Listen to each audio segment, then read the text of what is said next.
जितने आस्था चैनल पर सुन रहे हो, जितने फेसबुक यूट्यूब पर कथा श्रवण कर रहे हैं, जितने मोबाइलों पर देख रहे हैं, प्रयास करना। बैसाख के महीने में मिट्टी के पात्र में जो रात्रि भर जल रखा हो, मिट्टी के पात्र में, अगर आपके पास में घड़ा हो, हंडा हो, नी हो, तो दिया हो, दीपक हो, कुल्लड़ हो, कोई भी तुम्हारे पास में जो मिट्टी का पात्र, उसमें जल भरना। वो जल बैसाख के महीने की किसी भी सोमवार के दिन, किसी भी सोमवार के दिन, बैसाख महीने या किसी प्रदोष के दिन, या बैसाख महीने के शिवरात्रि के दिन, वो मिट्टी के पात्र का जल अपने घर के प्रत्येक व्यक्ति का स्पर्श कराकर उस मिट्टी के पात्र के जल को तांबे के पात्र में डाल लीजिए और घर के प्रत्येक व्यक्ति का स्पर्श करा लीजिए और शंकर भगवान पर कुंदकेश्वर महादेव के नाम से समर्पित करिए। कुंदकेश्वर महादेव। कभी जीवन में पीछे पलट कर देखने की जरूरत नहीं पड़ेगी, आप उन्नति की सीढ़ी की ओर बढ़ते चले जाओ। बैसाख महीने में मट्टी के पात्र का जल भगवान शंकर को समर्पित होना चाहिए। उसका सुख हमारे जीवन को एक आनंद फल प्रदान। एक शीतल आरती होती है, मेरी जीजियों बड़े सावधानी से सुनिएगा। एक शीतल आरती होती है।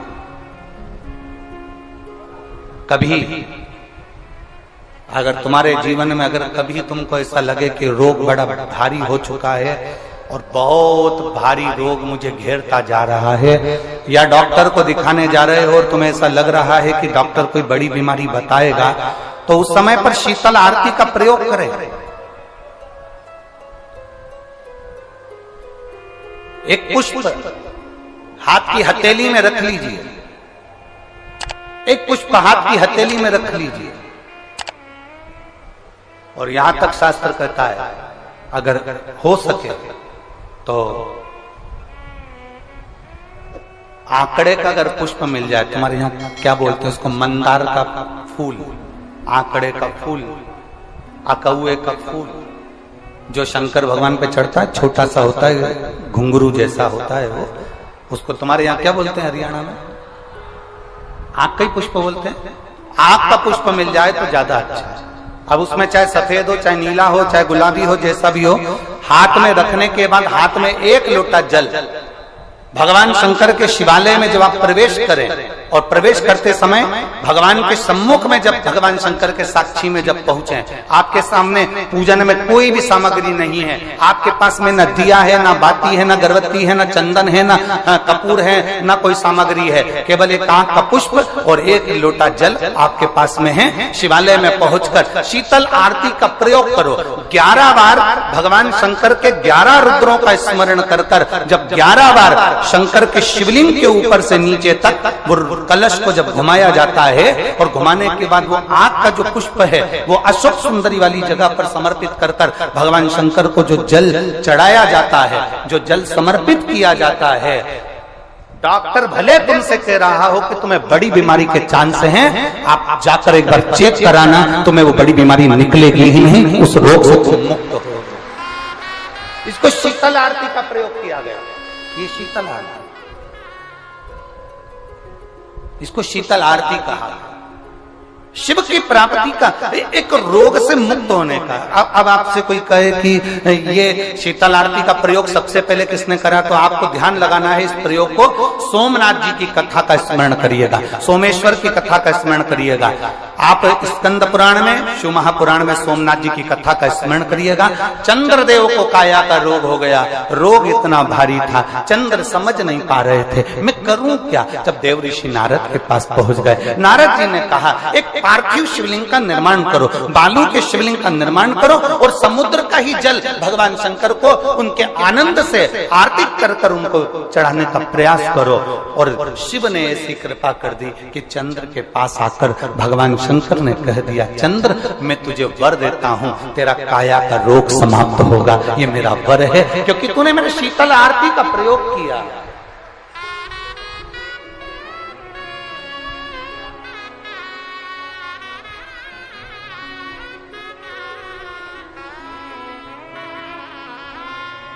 मेरी जीजियों, दो चीजें बड़ा स्मरण में रखिएगा। एक बैसाख महीने में मट्टी के पात्र का जल, अभी अभी क्या चल रहा है? फागुन। अभी क्या चल रहा है? फागुन। जब बैसाख का महीना आए ना,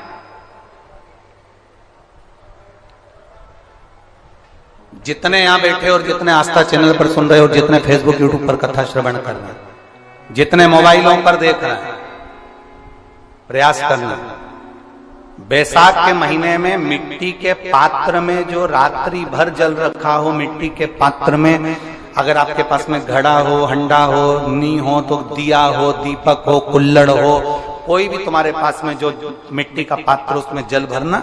वो जल बैसाख के महीने की किसी भी सोमवार के दिन, किसी भी सोमवार के दिन, बैसाख महीने या किसी प्रदोष के दिन, या बैसाख महीने के शिवरात्रि के दिन, वो मिट्टी के पात्र का जल अपने घर के प्रत्येक व्यक्ति का स्पर्श कराकर उस मिट्टी के पात्र के जल को तांबे के पात्र में डाल लीजिए और घर के प्रत्येक व्यक्ति का स्पर्श करा लीजिए और शंकर भगवान पर कुंदकेश्वर महादेव के नाम से समर्पित करिए। कुंदकेश्वर महादेव। कभी जीवन में पीछे पलट कर देखने की जरूरत नहीं पड़ेगी, आप उन्नति की सीढ़ी की ओर बढ़ते चले जाओ। बैसाख महीने में मट्टी के पात्र का जल भगवान शंकर को समर्पित होना चाहिए। उसका सुख हमारे जीवन को एक आनंद फल प्रदान। मेरी जीजियों, दो चीजें बड़ा स्मरण में रखिएगा। एक बैसाख महीने में मट्टी के पात्र का जल, अभी अभी क्या चल रहा है? फागुन। अभी क्या चल रहा है? फागुन। जब बैसाख का महीना आए ना,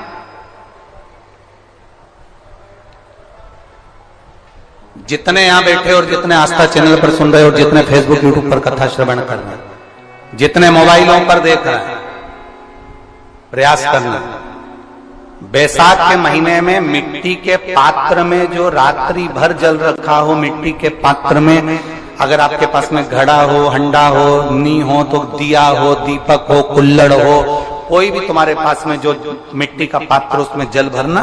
वो जल बैसाख के महीने की किसी भी सोमवार के दिन, किसी भी सोमवार के दिन, बैसाख महीने या किसी प्रदोष के दिन, या बैसाख महीने के शिवरात्रि के दिन, वो मिट्टी के पात्र का जल अपने घर के प्रत्येक व्यक्ति का स्पर्श कराकर उस मिट्टी के पात्र के जल को तांबे के पात्र में डाल लीजिए और घर के प्रत्येक व्यक्ति का स्पर्श करा लीजिए और शंकर भगवान पर कुंदकेश्वर महादेव के नाम से समर्पित करिए। कुंदकेश्वर महादेव। कभी जीवन में पीछे पलट कर देखने की जरूरत नहीं पड़ेगी, आप उन्नति की सीढ़ी की ओर बढ़ते चले जाओ। बैसाख महीने में मट्टी के पात्र का जल भगवान शंकर को समर्पित होना चाहिए। उसका सुख हमारे जीवन को एक आनंद फल प्रदान।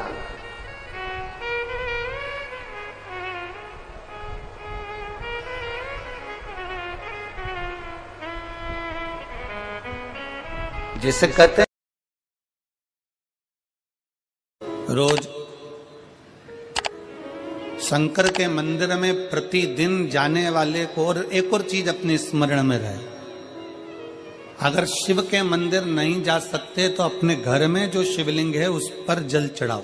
और यदि आप अपने शंकर के घर में शिवलिंग पर भी जल नहीं चढ़ा पा रहे हो तो किसी बेलपत्री का वृक्ष हो, उस वृक्ष के नीचे भी जल चढ़ाओ। और कभी मौका मिल जाए, कभी भगवान शंकर की बड़ी करुणा हो जाए, भगवान शंकर की बड़ी उदारता हो जाए, भगवान शंकर की बड़ी कृपा हो जाए, बड़ी कृपा हो जाए, भगवान शंकर जिस दिन तुम्हारे ऊपर बड़ी कृपा कर दे, किसी सोमवार को 3 नियम बना लो। जिस दिन मेरा भोले बाबा तुम पर कृपा कर दे, उस दिन सोमवार का एक नियम बना कि महीने का एक सोमवार मुझे ऐसा करना है, 3 नियम धारण करना है महीने के सोमवार को। पहला, सवेरे जाकर शंकर भगवान को 1 लोटा जल चढ़ाना है। दूसरा, दोपहर के समय पर जाकर मुझे बेलपत्री के वृक्ष के नीचे एक चावल का दाना रखकर बेलपत्री की 7, 11, 21, 108, 51 जितनी परिक्रमा आप लगा सकते हो वो लगाना है। और तीसरा, बेलपत्री के वृक्ष के नीचे और शंकर के मंदिर के दरवाजे पर मुझे एक घी का दीपक लगाना है। बस ये 3 नियम जिसने महीने में एक बार ले लिया, समझ लो उसको पीछे हटने की जरूरत ही नहीं, वो आगे ही बढ़ेगा। महीने के किसी एक सोमवार का ऐसा नियम बना लो कि मुझे 3 नियम धारण करना है। महीने के किसी भी एक सोमवार को, हम ये नहीं कहेंगे कि तुम सोमवार 5 पढ़ रहे हैं तो 5 को करो, 4 पढ़ रहे हैं तो 4 को करो, 3 पढ़ रहे हैं तो 3 को करो।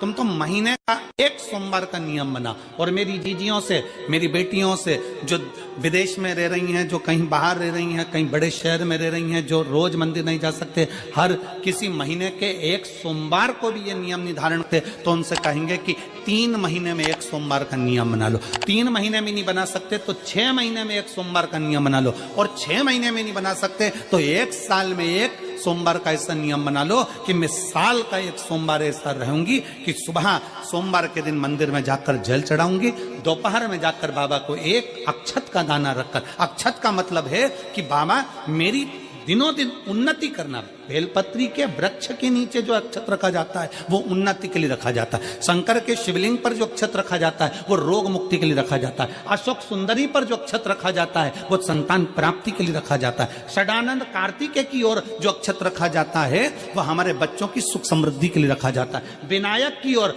गणेश जी की ओर जो अक्षत रखा जाता है वह हमारे घर में कोई मंगल कार्य आ जाए उसके लिए रखा जाता है। और जो पीठिका होती है जिसपे शिवलिंग रखा होता है, पार्वती जी का हस्तकमल, उस पर अक्षत रखा जाता है तो नारी के अखंड सौभाग्य के लिए रखा जाता है। अक्षत रखने का भी तरीका है। एक चावल का दाना कहाँ रखा जाता है, क्यों रखा जाता है, कैसे रखा। अब कई लोग कहते हैं गुरुजी ये शिव महापुराण में आप ये नियम बताते हो, तरीका बताते हो। हम तो उनसे कहेंगे डॉक्टर के पास जाओगे तो डॉक्टर भी गोली लिखकर ये नहीं कह देगा कि ये सारी गोली एक साथ खा जा। डॉक्टर भी कहेगा ये गोली सुबह खाना है, ये गोली शाम को खाना है, ये गोली दोपहर में खाना, ये गोली भूखे रहकर खाना। बोलो सही है कि गलत है। ये रात्रि को खाना खाने के बाद खा लेना, ये खाना खाने के पहले, ये नाश्ते के पहले। और सुनो ये दवाई, ये वाली पीछे वाली जो दवाई लो ना इसको दूध से लेना, ये वाली जो दवाई लो ना इसको पानी से लेना। और सुनो ये डब्बी है इसको पानी में मिलाकर फिर पीना। दवाई लेने का भी तरीका है, उसी तरह शिव महापुराण में एक एक अक्षत का भी तरीका है और एक एक बेलपत्री का भी तरीका है। अब मान लो कई लोग कहते हैं गुरुजी आप ये तरीका बताते हो शिव पुराण के माध्यम से, कई लोगों के मन में संशय जागता है, तो अगर हम एक साथ चावल चढ़ा दे तो उसका क्या तरीका है। तो हमारा निवेदन है डॉक्टर जो दवाई ले एक ही बार में निपटा जाए, एक ही बार में खा ले। दवाई एक बार में पूरी खा गए असर नहीं करेगी, इसमें डॉक्टर का कोई दोष नहीं है। उसने तो बताया था ऐसे लेना ऐसे लेना। और तुमने मैं डॉक्टर साहब ने पूछा दवाई पूरी ली, शाम की दवाई भूल गई थी, सवेरे की दवाई भूल गई थी, ये दवाई भूल गई थी। डॉक्टर कहेगा हमने तो नियम बताया था, तुमने नहीं खाई तो असर कहां से करेगी। तुम असर कब करती है जब हम पूजन के तरीके को जान जाएं, जब हम अर्चना के तरीके को जाएं। आप साल भर का एक सोमवार निकाल लो, 6 महीने का एक सोमवार निकाल लो, 3 महीने का एक सोमवार निकाल लो, महीने का एक सोमवार निकाल लो, अपने से दिल में बन जाए तो एक सोमवार ऐसा निकालो जिसके 3 नियम धारण हो। पहला, उसी सोमवार जिसको कर रहे हो उस दिन सुबह जल चढ़ाना। दूसरे, दोपहर के समय पर जाकर बेलपत्री के वृक्ष के नीचे एक चावल का दाना रखना। और परिक्रमा बेलपत्र की जितनी तुमसे बन जाए, जितनी तुम्हारे शरीर की कैपेसिटी हो, जितना तुम्हारा शरीर चलते बन जाए। हम तो ये भी नहीं कहते कि तुम भूखे रहकर भगवान का भजन करो, हम कभी नहीं कहते। हम तो यहां तक कहते हैं, हमारे पुष्टि मार्ग में यहां तक कहा गया कि वल्लभ कुल की एकादशी करो, भले बकरी जैसे चरो पर एकादशी करो। हम तो यहां तक कहते हैं कि बहुत समय से कल मेरी एकादशी है, एकादशी है, एकादशी है, एकादशी है, पूरे घर को हिलाकर रख दिया, एकादशी है, एकादशी, एकादशी है। बहू टेंशन में, बेटा डिप्रेशन में, पति पपीता ला ला के, सेव फल ला ला के, मूंगफली का दाना ला ला के, काजू कतली ला ला के, सेव फल ला ला के, और सारा सामान, साबूदाना और खिचड़ी और ना चिप्स ना जाने क्या क्या ला ला के बेचारा पति एकादशी आती है वो नौमी से चिंता में पड़ जाता है।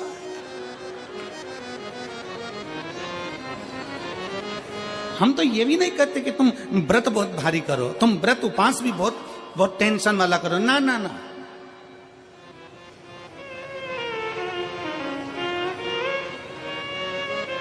अपने को व्रत उपास भी इतना बहुत भूखे रह रहे हो, बहुत प्यासे रह रहे हो, और मालूम पड़े कि भगवान हमें मिलेगा, भगवान हमें मिलेगा। भगवान कहता है कि देख भाई, मैं भी भूखा नहीं रहता, तू भी भूखा मत रहे, मैं भी चकाचक रहता हूं, तू भी चकाचक रहे, मैं भी अपने। और भगवान शंकर तो ये भी कहते हैं कि अपना परिवार भी मत छोड़ो। मेरे पास में पार्वती भी, एक ही देवता है जो विद फैमिली मंदिर में बैठता है। शंकर जी हैं तो पार्वती जी है, तो गणेश जी हैं, तो कार्तिकेय जी हैं, तो नंदी है, सब मंदिर के अंदर चाहिए। शंकर भगवान अपने पूरे परिवार के साथ। शंकर जी तो ये कहते हैं अकेले तुम क्यों रहते हो। शिव जी की एक बात अपने ध्यान में रखना, कितनी सुंदर बात है शंकर भगवान की, बहुत ध्यान में रखिएगा। आप जौहरी नहीं हो, हीरे को नहीं परख सकते। हम भी जौहरी नहीं है, हम हीरा को नहीं समझ सकते। पर भगवान शंकर ने पृथ्वी पर जिसको जन्म दिया उसको जौहरी बनाकर पैदा किया है, उसको जौहरी बनाकर भेजा है कि आप भले हीरा को न समझो चलेगा, पर अपने नजदीक में कोई दुखी है तो उसकी पीड़ा को जरूर समझना। भगवान शंकर कहते हैं उसकी पीड़ा का स्मरण।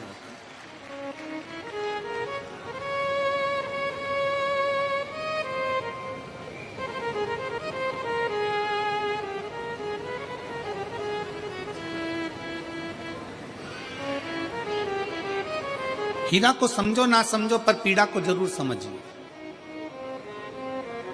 किसी के दर्द को जरूर समझिए, किसी के दुख को जरूर समझिए, किसी की तकलीफों को जरूर समझिए। पशुपतिनाथ का व्रत करते हो आप, 16 सोमवार का व्रत करते हो आप, संकट सोमवार का व्रत करते हो आप, शिवरात्रि का व्रत करते हो, सोमवार की अष्टमी का व्रत करते हो। उन व्रतों में सारे व्रत करो, मना नहीं है, पर उस व्रत में अपना पूर्ण समर्पण परमात्मा के प्रति रखो। केवल खाना छोड़ा है, अन्न छोड़ा है, भोजन छोड़ा है, और दिन में सुबह से लेकर शाम तक 2-3 बार तुमने कुछ ना कुछ पाया है, वो व्रत हो सकता है आपकी दृष्टि में।